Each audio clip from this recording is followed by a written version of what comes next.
여러분, 신약 성경에 로마의 장교였던 백부장이 몇 명이나 소개되는지 아십니까? 제가 보기를 드릴 테니까 한번 대답해 보세요. 1번 10명, 2번 20명, 3번 30명, 4번 6명. 몇 번이 정답입니까? 몇 번이요? 4번? 어쩌면 그렇게 눈치가 빠르십니까? 네. 6명이 정답입니다.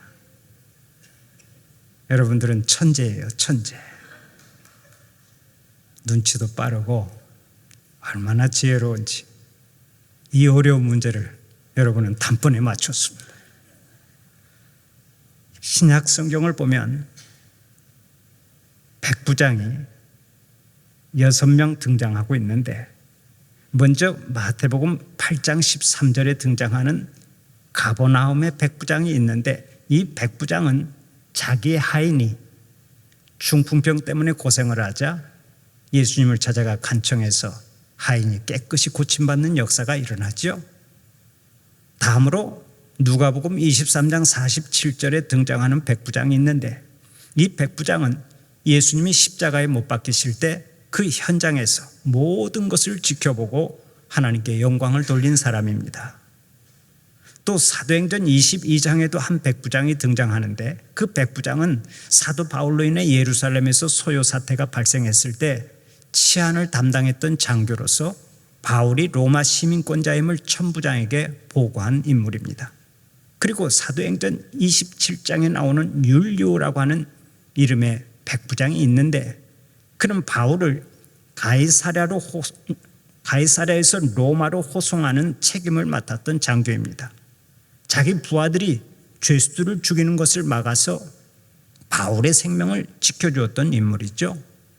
다음으로 사도행전 23장에 나오는 한 백부장이 나오는데, 그 백부장은 유대인들이 바울을 살해한다는 정보를 갖고 있던 바울의 생지를 천부장에게 인도한 인물입니다.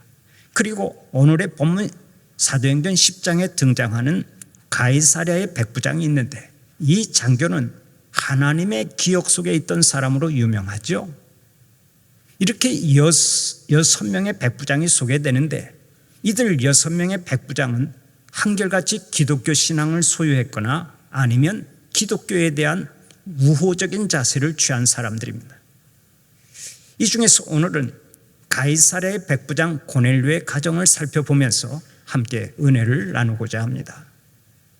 우리가 아는 대로 고넬료의 가정은 하나님이 보시기에 참으로 경건한 가정이었습니다.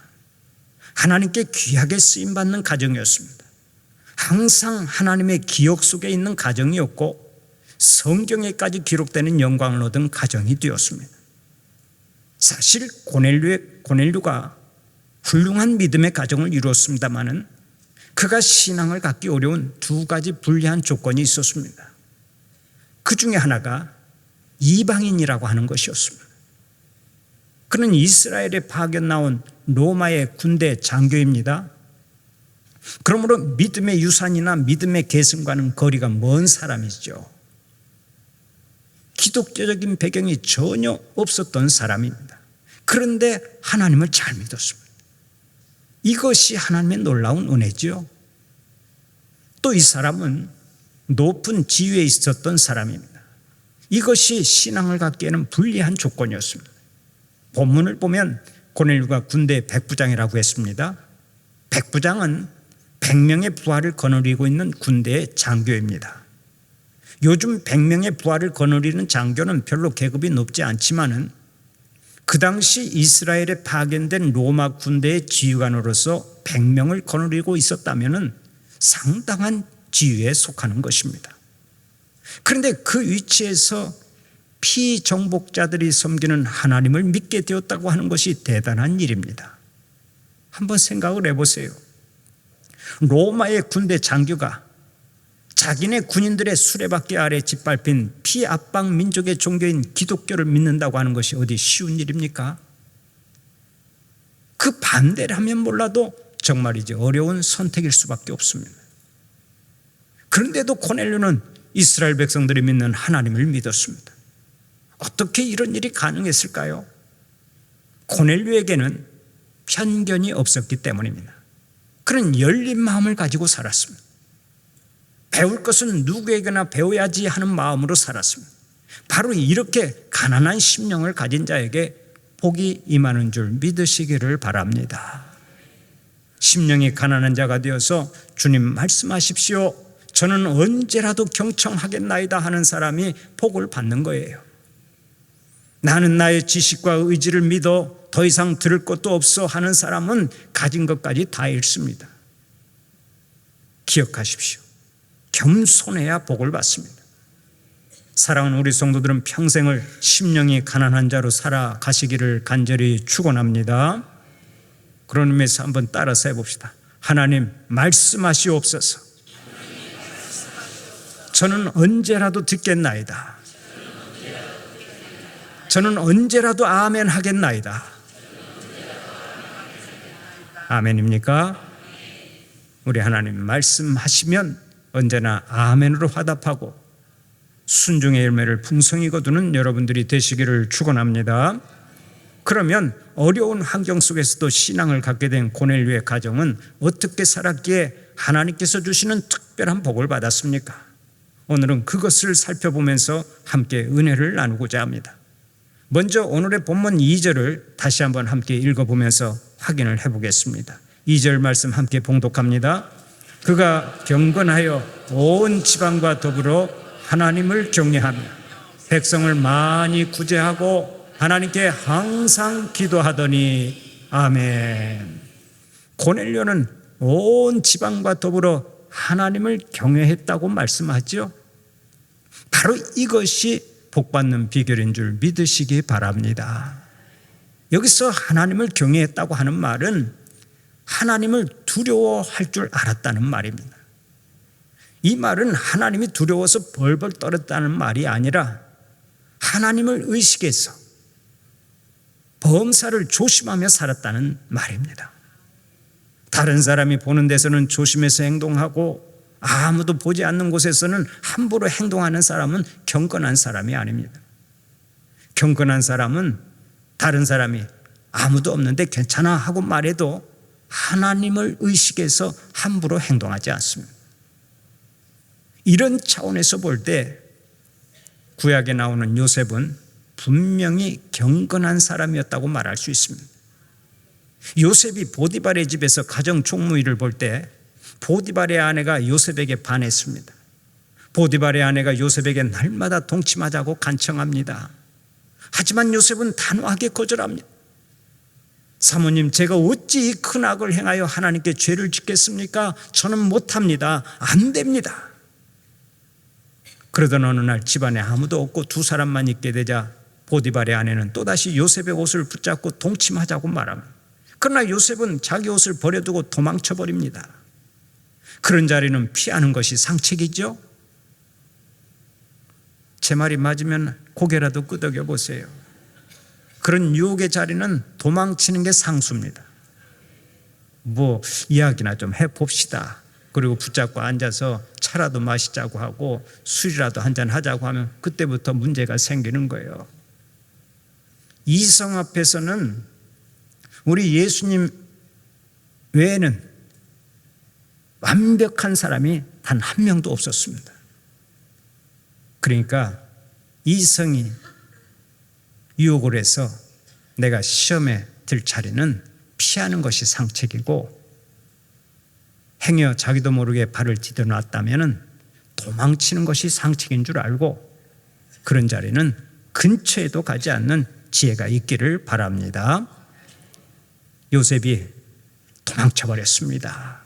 여자가 옷을 붙잡고 막 옷을 벗기는 그런 자리에서 그냥 도망쳐버렸다고요. 그런데 그것이 화근이 되어서 요셉은 누명을 쓰고 감옥에 들어가지요. 얼마나 억울하고 비참했겠습니까? 그러나 하나님께서는 그 경건한 사람 요셉, 언제나 하나님을 의식하며 살았던 요셉을 감옥에 내버려 두지 않고 애굽의 국무총리로 세우십니다. 인생 역전도 이런 역전이 없죠. 여러분 잊지 마십시오. 어디서나 하나님을 의식하고 경건하게 사는 사람은 하나님께서 책임지시고 하나님께서 손을 들어주시는 것입니다. 마지막에는 반드시 승리로 끝나고 모든 것이 합력하여 선을 이루는 줄 믿으시기 바랍니다. 우리가 한 생을 살아가면서 너무도 자주 사람만 상대하려고 합니다. 그런데 우리가 사람과 상대하면 결국 우리도 그들처럼 되고 마는 것입니다. 그러면 누구를 상대해야 합니까? 하나님을 상대하고 살아야 합니다. 언제나 하나님과 대면하고 살면서 문제가 생길 때마다 하나님께 기도하고 하나님의 도움을 구해야 합니다. 사람을 상대로 싸우면 나도 괴롭고 내 가족도 괴롭고 내 이웃도 괴로운 것입니다. 그러나 하나님을 상대하며 살아가면 시간이 좀 걸릴지라도 나중에는 반드시 승리의 자리에 서게 되는 것입니다. 하나님과 동행하는 사람에게 하나님께서는 반드시 손을 들어주시는 줄 믿으시기 바랍니다. 우리가 아는 대로 사울왕은 다윗을 죽이는 것을 역사적 사명으로 알고 살았습니다. 항상 다윗을 죽이지 못해서 안달이 났습니다. 그런데 뜻하지 않게 다윗에게 사울왕을 죽일 수 있는 기회가 2번이나 생겼습니다. 한 번은 다윗이 숨어있는 굴에 사울왕이 들어왔고 또 한 번은 사울과 사울의 호위병들까지도 깊은 잠에 빠진 일이 있습니다. 그러니까 다윗이 마음만 먹으면 순식간에 사울왕을 죽여버릴 수가 있었습니다. 천하의 다윗이 잠자고 있는 사울왕 하나 쳐 죽이지 못하겠습니까? 또 완전히 무방비 상태로 동굴에 들어온 사울왕을 다윗은 감쪽같이 처단할 수가 있었던 것입니다. 그렇게만 하면 이제 모든 것이 끝납니다. 만사가 오케이입니다. 더 이상 도망 다닐 일도 없게 되고 또 자기가 이스라엘의 왕이 되는 것이 너무나 명확한 일입니다. 그런데도 다윗은 사울왕을 죽이지 못했습니다. 왜 그런 줄 아세요? 다윗은 하나님을 경외하는 사람이었기 때문입니다. 다윗은 언제나 하나님을 경외하며 살았습니다. 하나님을 두려워할 줄 아는 사람이었다고요. 그래서 하나님이 기름 부어 세우신 하나님의 종을 자기가 죽일 수 없었다는 것입니다. 사울이 두려워서가 아니라 하나님이 두려워서 사울을 죽이지 못했습니다. 사실 그로 인해 다윗은 그 후로도 오랫동안 도망자의 삶을 살아야 했지요. 계속해서 고난의 골짜기를 지나가야 했습니다. 그러나 하나님께서는 그 다윗을 지켜보고 계셨습니다. 하나님께서는 하나님을 경외하고 사는 다윗을 지켜보시고 이렇게 말씀하셨습니다. 내가 이새의 아들 다윗을 만나니 내 마음에 맞는 사람이라. 내 뜻을 다 이루리라. 하나님께서는 크게 칭찬하시고 마침내 다윗을 하나님의 때 이스라엘 왕으로 세워주셨습니다. 얼마나 감사한 일입니까? 여러분, 지금 혹시 여러분을 힘들게 하는 사람이 주위에 있습니까? 그래도 그를 상대하려고 하지 마십시오. 그 사람보다 더 세게 나가서 그 사람을 묵사발 만들려고 하지 마세요. 그가 나보다 약하면 묵사발이 되겠지만 그가 나보다 강하면 또 얼마나 자존심이 상하겠습니까? 그가 나보다 강하든 약하든 관계없이 그를 상대하지 말고 오직 하나님 앞에 나아가는 여러분들이 되시기를 바랍니다. 전지전능하신 하나님은 모든 것을 다 알고 계십니다. 때로는 속상하고 억울해도 하나님은 다 아신다고요. 심지어 나의 남편이 모르고 나의 아내가 모른다 할지라도 여호와 하나님은 나의 머리털까지 다 헤아리시고 나의 속사정을 다 아십니다. 시편 139편 7절 이하를 보면 이렇게 말씀하지요. 내가 주의 영을 떠나 어디로 가며 주의 앞에서 어디로 피하리이까? 내가 하늘에 올라갈지라도 거기 계시며 서울에 내 자리를 펼지라도 거기 계시니이다. 내가 새벽 날개를 치며 바다 끝에 가서 거주할지라도 거기서도 주의 손이 나를 인도하시며 주의 오른손이 나를 붙드시리다. 저는 이 말씀을 읽을 때마다 얼마나 은혜를 받는지 몰라요. 내가 새벽 날개를 치며 바다 끝에 가서 거주할지라도 거기서도 주의 손이 나를 인도하시며 주의 오른손이 나를 붙드시리이다. 주께서 내 내장을 지으시며 나의 모태에서 나를 만드셨나이다. 내가 주께 감사하오면 나를 지으심이 심히 기묘하심이라. 주께서 하시는 일이 기이함을 내 영혼이 잘 아나이다. 내가 은밀한 데서 지음을 받고 땅의 깊은 곳에서 기이하게 지음을 받은 때에 나의 형체가 주의 앞에 숨겨지지 못하였나이다. 내 형질이 이루어지기 전에 주의 눈이 보셨으며 나를 위하여 정한 날이 하루도 되기 전에 주의 책에 다 기록이 되었나이다. 하나님은 내가 앉고 일어서는 것도 다 아시고, 내 생각도 밝게 아시고, 나의 길도 아시고, 내가 눕는 것도 아시고, 나의 모든 행위도 아시고, 내가 말하는 것도 다 알고 계신다고 하는 것을 생각하면 우리는 어디서나 담대하게 살아갈 수 있는 것입니다. 하나님은 내 억울한 것도 아시고, 내가 속상한 것도 아시고, 내가 힘든 것도 아시고, 내가 고생하는 것도 다 아십니다. 그러니까 억울하고 속상하고 힘들고 고생이 될수록 우리는 하나님 앞에 나와야 될 줄로 믿습니다. 어려울수록 더 하나님께 가까이 나아가야 되는 거예요. 형편처지에 관계없이 항상 하나님 앞에 나아가는 것이 하나님을 경외하는 것이요, 그것이 곧 경건인 줄 믿으시기를 바랍니다. 다음으로 고넬료는 백성들을 많이 구제했기 때문에 하나님의 기억 속에 있는 자가 되었습니다. 오늘의 본문 2절을 보면 이렇게 말씀하죠. 그가 경건하여 온 지방과 더불어 하나님을 경외하며 백성을 많이 구제하고 하나님께 항상 기도하더니, 백성을 많이 구제하고 그랬습니다. 또 4절을 보면 내 기도와 구제가 하나님 앞에 상달되어 기억하신 바가 되었으니 하고 말씀합니다. 고넬료는 자기가 받은 사랑을 이웃과 함께 즐겨 나누었습니다. 불쌍한 사람들을 구체적으로 돕고 구제했습니다. 어쩌다 한번 구제한 것이 아닙니다. 그는 식구들과 더불어 구제가 일상적인 삶이 되도록 힘썼습니다. 얼마나 아름다운 모습입니까? 고넬료의 가정은 이웃을 향해서 열린 창을 가지고 있었습니다. 우리에게 이런 창이 있어야 돼요. J.C. 페니는 전 세계 2,000개 매장을 가진 백화점 왕이었습니다.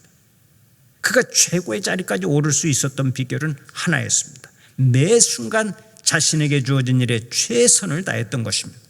하지만 그도 58세에 파산의 시련을 겪은 적이 있습니다. 물론 신앙으로 그 시련을 잘 극복해서 지금까지 성공한 사업가로 널리 알려져 있습니다. 그는 큰 시련을 겪은 후에 새 출발을 할 때 주님께서 말씀하신 황금률, 너희가 대접을 받고자 하는 대로 남을 대접하라 라는 계명을 자신의 사업과 생활의 표로 정했습니다. 그 사업이 일어나면서 그는 교회와 사회사업에 많은 돈을 바쳤습니다. 특히 은퇴 목회자들을 위해서 플로리다에 있는 한 지역에 100가구의 주택을 지었습니다. 그는 만년에 이런 고백을 했습니다. 전에는 내가 피땀 흘려 번 돈이니 마음대로 할 권리가 있다는 생각에 젖어 있었습니다. 그러나 신앙을 가진 다음부터는 주는 기쁨이 움켜쥐고 있는 기쁨보다 훨씬 큰 것을 알게 되었습니다. 하나님께서는 오늘도 우리 주위에 가난한 사람, 병든 사람, 환난을 당한 사람들을 많이 붙여주셨습니다. 여러분, 왜 우리 주변에 이런 사람들을 붙여주신 줄 아십니까? 그들을 도와주고 구제하고 사랑을 실천하라고 붙여주신 것입니다. 사랑하는 우리 성도들은 우리들 곁에 있는 작은 자들을 크게 보고 그들에게 사랑을 베풀면서 하나님의 은혜가 차고 넘쳐나시기를 바랍니다. 여러분에게 묻겠습니다. 여러분, 이웃을 도와주면 그 상급이 누구에게 돌아옵니까? 여러분이 다른 사람에게 은혜를 베풀고 사랑을 실천하면 그 상급이 누구에게 돌아오냐고요? 그렇죠, 나에게 돌아옵니다. 내가 주님의 이름으로 구제하고 다른 사람을 도와주고 사랑을 베풀면 마지막에 상급이 내게로 돌아와요. 그것이 이웃을 도와준 것이지만은 주님은 그 구제와 사랑을 주님께 베푼 것으로 계산하기 때문에 내게로 상급이 돌아온다는 말씀입니다. 우리 주님께서는 마태복음 25장 35절 36절을 통해서 친히 말씀하셨습니다. 내가 줄 때 너희가 먹을 것을 주었고 목마를 때 마시게 하였고 나그네 되었을 때 영접하였고 헐벗었을 때 옷을 입혔고 병들었을 때 돌보았고 옥에 갇혔을 때 와서 보았느니라. 이 말씀은 마지막 심판날에 주님께서 주님의 백성들에게 하시는 말씀입니다. 성도들이 이상해서 묻습니다. 주님, 저희가 언제 그런 일을 했다고 말씀하십니까? 그러자 주님께서 이렇게 말씀하십니다. 내가 진실로 너희에게 이르노니 너희가 여기 내 형제 중에 지극히 작은 자 하나에게 한 것이 곧 내게 한 것이니라. 하나님은 불쌍한 이웃들에게 베푼 사랑이 곧 하나님께 사랑을 베푼 것이라고 말씀하십니다. 그렇다면 하나님을 찾으러 멀리 갈 것이 없습니다. 우리의 이웃 속에서 하나님을 찾아야 합니다. 어떤 소년이 주님을 만나기를 원했습니다. 그러던 어느 날 환상 중에 주님의 음성을 듣습니다. 얘야, 내가 내일 너의 집을 방문하마? 신이 났습니다. 너무나 흥분이 되었습니다. 집안을 깨끗이 청소해 놓았습니다. 그런데 아침 일찍부터 웬 거지가 나타나서 초인종을 눌렀습니다. 기분이 상한 소년이 말했습니다. 오늘은 예수님이 오시는 날인데 재수없게 아침부터 웬 거지야? 문전박대하며 거지를 쫓아냈습니다. 그러기를 3번이나 반복했습니다. 하루 종일 기다리다가 지쳐버린 소년이 밤에 잠을 잘 때 주님이 나타나셨습니다. 화가 난 소년이 따졌습니다. 주님, 왜 약속을 지키지 않으셨습니까? 그때 주님께서 이렇게 말씀하셨습니다. 얘야, 나는 약속을 지켰단다. 너희 집에 내가 3번이나 갔지만 네가 나를 문전박대하지 않았느냐? 너희 집을 방문한 거지가 곧 나였느니라. 이 이야기가 우리가 이웃을 어떤 눈으로 바라봐야 하는지를 잘 가르쳐주고 있죠. 이웃 사랑은 곧 하나님 사랑입니다. 구체적으로 이웃을 돕고 섬겨서 훗날 하나님 앞에 설 때 큰 상 받는 여러분들이 되시기를 바랍니다. 또 고넬료는 항상 기도하며 살았기에 하나님의 기억 속에 있었고 하나님의 사랑을 많이 받았습니다. 오늘의 본문 2절을 보면 이렇게 말씀하죠. 그가 경건하여 온 지방과 더불어 하나님을 경외하며 백성을 많이 구제하고 하나님께 항상 기도하더니 고넬료는 항상 시간을 정해놓고 정기적으로 기도했습니다. 그 기도를 통해서 하나님의 뜻을 알고 그분의 뜻을 이루는 자가 되었습니다. 이처럼 기도가 있었기 때문에 하나님의 기억 속에 있었고 하나님께서 예비하신 복을 많이 받았던 것입니다. 우리가 아는 대로 기도는 하나님과의 영적 대화입니다. 생활이 바쁘다고 기도를 쉬면 안 됩니다. 기도해야 하나님의 뜻을 알고, 기도해야 성령 충만하고, 기도해야 능력받고, 기도해야 승리하고, 기도해야 복을 받게 되는 것입니다.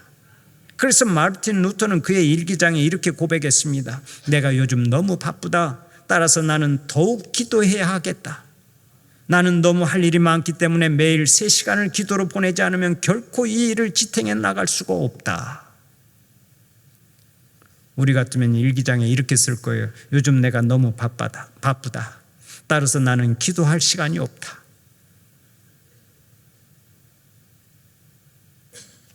마르틴 루터는 따라서 나는 더욱 기도해야 하겠다 이렇게 기록했는데 우리는 바빠서 기도 못하겠습니다 이렇게 고백하고 살아간단 말이죠. 기도하는 시간은 하나님과 사랑의 대화를 나누는 시간입니다. 하늘의 능력을 받는 시간입니다. 하나님의 뜻을 아는 시간입니다. 위로받고 은혜 받는 시간입니다. 그러니까 기도의 시간이 얼마나 좋습니까? 내 기도하는 시간이 가장 즐겁고 행복한 시간인 것을 알아야 돼요. 미국의 월포드 목사님은 찬송가 364장을 통해서 이렇게 고백한 바 있죠. 내 기도하는 그 시간 그때가 가장 즐겁다. 이 세상 근심 걱정에 얽매인 나를 부르사 내 진정 소원 주 앞에 낱낱이 바로 아뢰어 큰 불행당에 슬플 때 나 위로받게 하시네. 우리가 즐겨 부르는 이 찬송가 364장을 이 시간에 함께 불러보았으면 합니다. 내 기도하는 그 시간 그때가 가장 즐겁다. 이 세상 근심 걱정에 얽매인 나를 부르사 내 진정 소원 주 앞에 낱낱이 바로하려 큰 불행당에 슬플 때 나 위로받게 하시네. 364장입니다.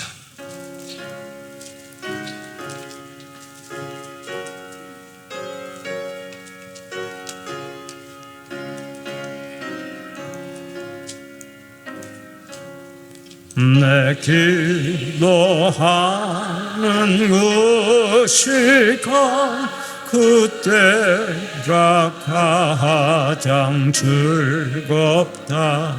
이 세상 근심 걱정에 얽매인 나를 부르사 내 진정 소원 주 앞에 낱낱이